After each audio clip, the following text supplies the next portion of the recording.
Hi, I'm Aniki Nippon, and today I would like to do something on a very interesting subject. How to find a fake Breitling.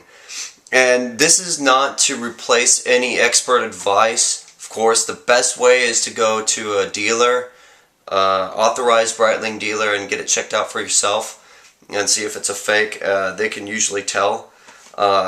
Serial numbers are a good indicator and whatnot, but just because it has a serial number doesn't mean it's correct or whatever. So I'm going to be giving some advice today. Warning: this is not to this is not to replace the advice of experts. The best way is, of course, to go to an authorized dealer and go and see if it's fake or real. First thing I want to indicate that's almost a very sure, almost a sure sign. I've noticed this in both copies of the Breitling fakes that I have. This is one of them. I took off the armband because they broke. They were really weak in holding the armband on, so it broke off because it was so cheap. It's really pathetic. The first thing I want to indicate is the logo on the dial and the logo on the second hand. The logo on the dial will have the wings. On the wings, on a real one, you will definitely see two lines, or it will be very detailed. What I mean by that is, on this fake right here, there's only one line that separates the feathers. There's one line here, and then there's the line that separates. There's only one line that separates the feathers between the wingtip and the bee. And that's something that is consistent with all the fakes that I've found so far. Of course, the fakes that I've seen are not very good fakes, but that's a very sure sign that it's a fake.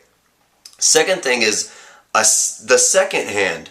On all the second hands that I've seen, the anchor does not have a tip at the bottom between the curve. You'll see the curve of the anchor, and then at the bottom you'll see a little point.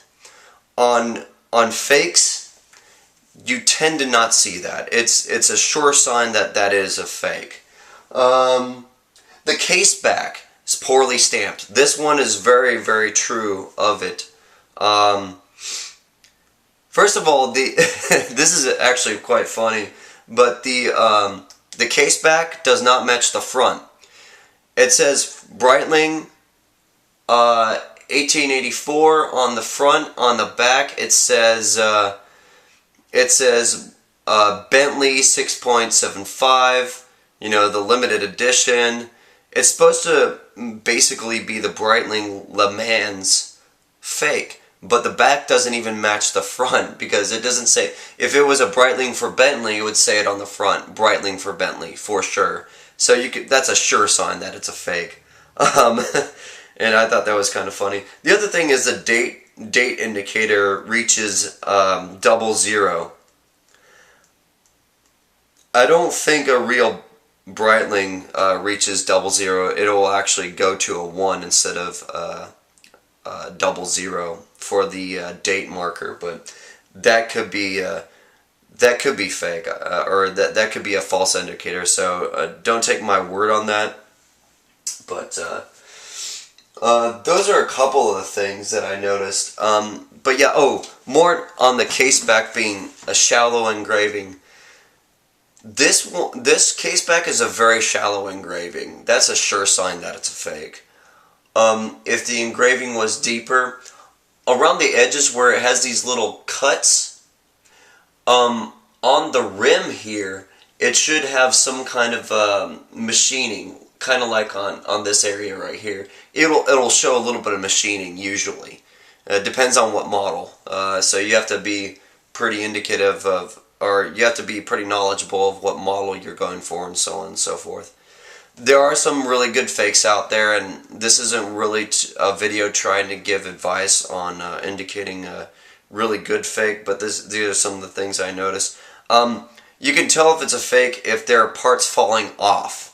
Okay, on the what was it, the minute marker on the 40-minute mark actually fell off. So you won't find that happening in a real Breitling. The minute markers just don't happen to fall off. No, they're in there. They're not gonna just arbitrarily fall off. It's not something that happens. You know, missing parts are a sure sign that it's a fake. I actually shook this once, and there was like I don't even know where it came from, but there was a piece of the inner parts. I don't know how it happened, but it like fell off, and I found it on my desk as I was playing with it. I'm like, where did that come from? So yeah, it's definitely a fake. And one of the other things is it's the minor details that really count. The B, this is something I heard. I'm not confirmed on this yet, but the B should line up when you screw it back in on the what's this thing called? I think it's called the crown. Yeah, on the B on the crown should line up vertically.